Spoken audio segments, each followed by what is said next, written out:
এখানে আমি কিছু আলু ভালো করে সিদ্ধ করে সুন্দর করে ভর্তা করে নিয়েছি, যাতে ভিতরে কোনো লাম্পস না থাকে। তার মধ্যে দিয়ে দিয়েছি পেঁয়াজ বেরেস্তা, ধনেপাতা কুচি, কাঁচামরিচ কুচি, লবণ দিয়েছিলাম আগে।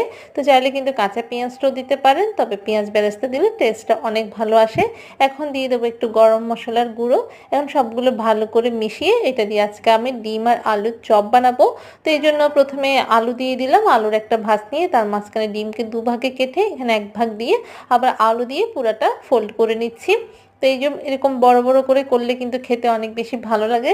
চাইলে কিন্তু আপনারা একটা ডিমকে 4 ভাগ করেও করতে পারেন।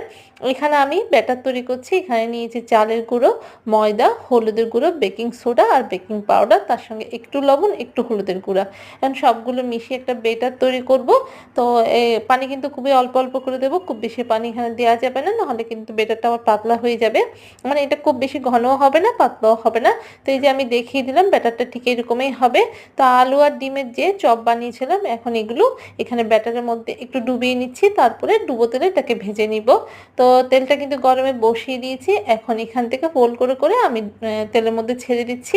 তো একসঙ্গে দুইটা করে করে ভেজে নিব, একটু লাল করে ভেজে নিব, যাতে উপরটা খেতে অনেক বেশি মচমচে হয়। তো আমার কিন্তু আলু আর ডিমের চপ একদম ভাজা হয়ে গেছে। এই যে আমি এখন কেটে একটা আপনাদেরকে দেখাবো।